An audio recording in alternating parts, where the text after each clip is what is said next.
On est au début du mois, vous venez de recevoir votre salaire et en un claquement de doigts, inconsciemment, vous avez tout dépensé. Il ne reste plus rien sur votre compte et vous savez pas où est passé tout votre argent. Et là, vous retombez un petit peu dans le même cercle vicieux, c'est-à-dire le stress à la fin du mois, il vous reste plus rien. Ensuite, c'est matérialisé par un découvert et puis la frustration de toujours manquer, de ne pas gagner assez pour véritablement être heureux, en tout cas vivre correctement. Et maintenant, si je vous disais qu'en 4 étapes super simples que tout le monde peut faire, vous pouvez complètement inverser la tendance. C'est vraiment 4 choses super actionnables tout de suite après la vidéo que vous pouvez mettre en place et c'est exactement ce qu'on va voir dans cette vidéo et à la fin de la vidéo vous serez en mesure de faire un premier pas pour améliorer la santé de vos finances. Alors on démarre tout de suite avec la première chose qui malheureusement n'est peut-être pas la plus sexy à faire, c'est de tenir ses comptes. En quoi ça consiste? Tenir ses comptes, c'est tout simplement recenser l'entièreté des transactions que vous avez sur votre compte, qu'elles soient entrantes ou qu'elles soient sortantes. Et là, à quoi ça sert de tenir ses comptes? C'est tout simplement d'avoir une vision d'ensemble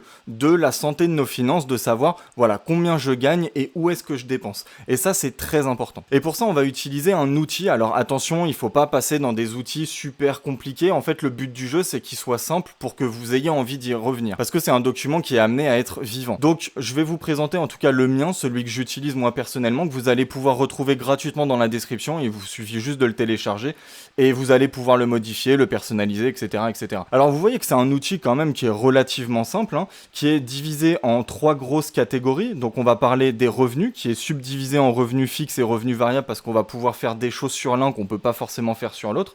Ensuite, les dépenses, qui sont là aussi subdivisées en dépenses fixes et dépenses variables, qui est encore subdivisé par des sous-catégories et encore après ligne par ligne, ça ce sont les items à chaque fois. Et ensuite on parle d'épargne et d'investissement que moi je trouve judicieux de mettre sur ce genre d'outils parce que en gestion de budget, l'objectif final quelque part c'est de pouvoir se dégager une épargne. Et puis après, vous avez des indicateurs ici qui vous permettent d'évaluer entre guillemets la santé de vos finances. Donc la première chose à faire, c'est de remplir cette colonne. La colonne réelle qui est tout simplement votre situation financière à un instant T, où vous allez devoir recenser catégorie après catégorie toutes les transactions, qu'elles soient entrantes ou sortantes. Et si on veut aller un petit peu plus loin, le but du jeu de cet outil, c'est ici, dans la balance mensuelle, se rapprocher le plus possible du zéro. Alors forcément, le premier mois, c'est long, c'est fastidieux, on pense peut-être pas à tout, mais en tout cas, le but du jeu, c'est pas vraiment d'être super exhaustif, c'est en tout cas de se rapprocher un maximum de la vérité pour pouvoir, dans un second temps, se fixer des objectifs. Et c'est justement l'objet du deuxième point, c'est d'utiliser une méthode de gestion de budget. Alors l'objectif principal de cette méthode de gestion de budget, ça va être de remplir cette seconde colonne objectif, de catégoriser et de hiérarchiser vos principaux postes de dépenses et de pouvoir de ce fait-là vous fixer des objectifs. Alors encore une fois, il en existe plein, mais je voulais juste vous parler de l'une d'entre elles que tout le monde parle, en tout cas sur les réseaux, et qui n'est vraiment, mais alors vraiment pas la meilleure, en tout cas, c'est pas celle qui est le plus adaptée à un maximum de gens. C'est la méthode du 50-30-20. Ça consiste en divisant tous les postes de dépenses en 3 grosses catégories. On va avoir la première qui sont les dépenses essentielles auxquelles on va allouer 50% de nos revenus, et là on va retrouver le loyer, on va retrouver les assurances. Ensuite, on va allouer 30% à la seconde catégorie qui sont les dépenses non essentielles, donc les loisirs si vous voulez. Et enfin, la dernière grosse catégorie, c'est les épargnes et les investissements auxquels on va allouer 20% de nos revenus. Et pourquoi je vous ai dit que c'est pas la méthode la plus adaptée pour un grand nombre d'entre nous? Tout simplement parce qu'on va prendre l'exemple d'une personne qui gagne 1800 € net par mois. Et vous voyez ici la répartition, on va devoir allouer 900 € pour nos dépenses essentielles, 540 € pour nos dépenses non essentielles et 360 € pour les épargnes et les investissements. Et vous voyez évidemment qu'il y a un gros problème, c'est qu'avec ici 900 €, on n'est absolument pas capable d'à la fois payer le loyer, les assurances, les factures, les courses, le transport, les animaux, etc. etc. C'est totalement impossible. Et de voir ici qu'on dépense 540 € alors qu'on ne gagne que 1800 € net dans les dépenses non essentielles, c'est absolument aberrant. Donc vous voyez que cette méthode de gestion de budget est bien pour les personnes qui sont assez aisées quand même, qui gagnent beaucoup d'argent et qui peuvent se permettre de dépenser toutes leurs dépenses essentielles uniquement avec 50% de leur salaire. Mais c'est vraiment pas la situation la plus répandue en France en tout cas. Donc moi ce que je vous conseille de faire, c'est plutôt vous orienter vers une autre méthode de gestion de budget. Alors vous pouvez me dire oui, mais alors là c'est juste une répartition, on peut très bien faire du 70-20-10 par exemple.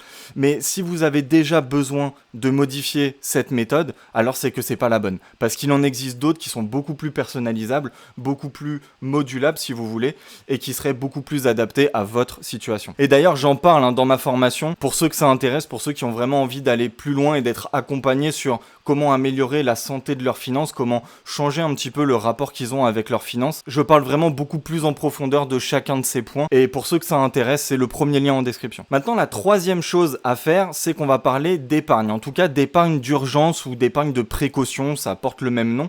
En fait, c'est tout simplement de se constituer des économies pour les moments difficiles de la vie. Ça peut être tout et n'importe quoi, ça peut être un électroménager qui tombe en panne, votre voiture qui tombe en panne et vous en avez besoin pour aller travailler.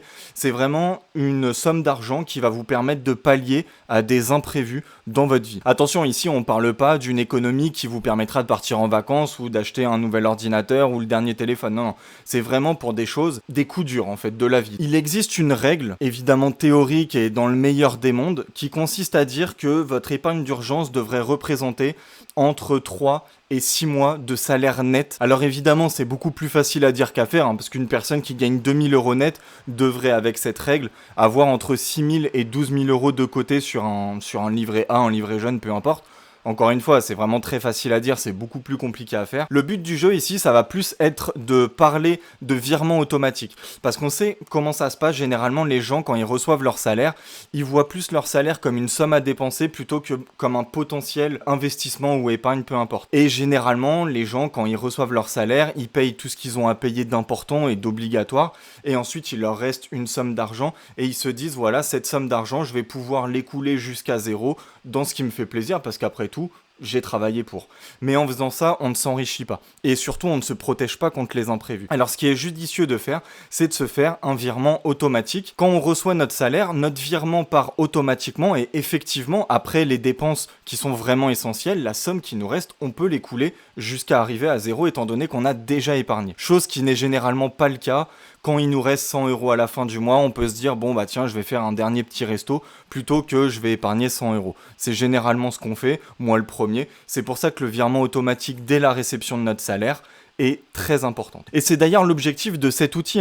Cette colonne objectif va pouvoir nous permettre ici de déterminer une somme qu'on va pouvoir mettre en virement automatique. Parce que si vous mettez une somme trop importante dans le virement automatique, tout simplement, ça risque de provoquer un découvert à la fin du mois. Et maintenant, la dernière chose à faire, qui est selon moi la plus importante, c'est qu'on va parler plutôt d'augmentation de ses revenus. Parce que c'est vrai qu'en gestion de budget, on a plutôt tendance à parler réduction des dépenses, optimisation en tout cas des dépenses, mais malheureusement, il y a un plafond de verre. Mettons, si vous voulez optimiser votre poste de dépenses sur les courses, au bout d'un moment, vous avez tellement optimisé ce poste de dépenses que c'est plus possible d'aller en dessous. C'est plus possible de moins dépenser. Donc en fait, vous avez une barrière. Quand vous l'avez atteint, vous pouvez plus optimiser. C'est normal. Chose que vous n'avez absolument pas avec l'augmentation de vos revenus. Et donc là, on va parler d'investissement. Mais attention, ici, on va pas parler d'investissement financier comme la bourse, les crypto-monnaies ou alors l'immobilier, parce que évidemment, ça comporte un risque et il vous faut un capital de départ. Là, on va plus parler d'investissement sur soi. Et de l'investissement sur soi dans le sens investir dans une compétence, dans l'apprentissage par exemple d'une compétence qui est monétisable par la suite. Ça peut être tout et n'importe quoi. Ça peut être l'apprentissage d'une langue, d'un instrument de musique, d'un sport, d'un logiciel quelconque. Ça peut vraiment être tout et n'importe quoi. Je vais vous prendre l'exemple d'une personne qui va investir en soi dans par exemple l'apprentissage de Photoshop, dans l'objectif de faire des miniatures pour des créateurs de contenu comme moi. Et ça, je peux vous dire qu'il y a vraiment énormément de demandes. Il va investir dans une formation qui va lui coûter à peu près 1000 €. Je fais exprès de grossir énormément le prix de la formation parce qu'une formation à 1000 €, c'est excessivement cher. Et il peut espérer par la suite, pour chaque prestation, demander 50 € pour une miniature. Et c'est vraiment les prix du marché. Maintenant, imaginons que cette personne fasse 2 prestations par week-end, mettons une le samedi, une le dimanche, ça lui prend 1 heure et 1 heure, 2 heures au total dans le week-end. Ce qui veut dire qu'elle va gagner 100 € par week-end, 400 € par mois, ce qui veut dire que le prix de la formation, encore une fois, qui est excessivement cher, et j'ai fait exprès, en 2 mois et demi, elle a rentabilisé la formation, et ensuite, c'est 400 € qui viennent s'ajouter à son budget tous les mois, simplement en ayant investi sur soi, en ayant investi dans une compétence qu'ils allaient pouvoir monétiser par la suite. Et c'est exactement aussi ce que j'enseigne dans ma formation, parce qu'en gestion de budget, on parle évidemment beaucoup de réduction des dépenses, mais on oublie souvent de parler d'augmentation de revenus, alors que c'est quasi aussi important, voire même plus important. Voilà, en tout cas, j'espère que vous avez apprécié la vidéo, j'espère que vous avez appris des choses. Si c'est le cas, n'hésitez pas pas à laisser un petit pouce bleu, ça me fait extrêmement plaisir et ça aide grandement cette chaîne. Et puis abonnez-vous si vous avez envie d'apprendre encore plus de choses sur la gestion de budget. En tout cas, moi je vous dis à la prochaine pour une nouvelle vidéo. Ciao.